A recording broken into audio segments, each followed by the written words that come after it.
મિત્રો, સારા ઈરાદા સાથે કરવામાં આવેલું કામ લાંબા ગાળાના ફાયદા આપે છે.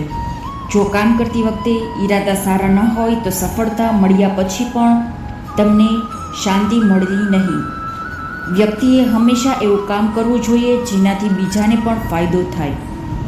એવી સફળતાનું કોઈ મહત્ત્વ જ નથી જે આપણે એકલા બનાવે છે.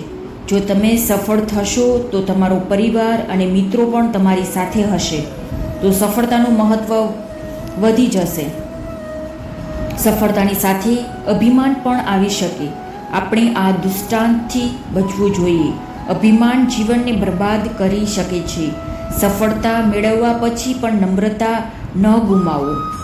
વ્યક્તિએ એવા કામ પર ધ્યાન આપવું જોઈએ જે મનને શાંતિ આપે. ચિંતા વધે તેવા કામથી દૂર રહેવું જોઈએ.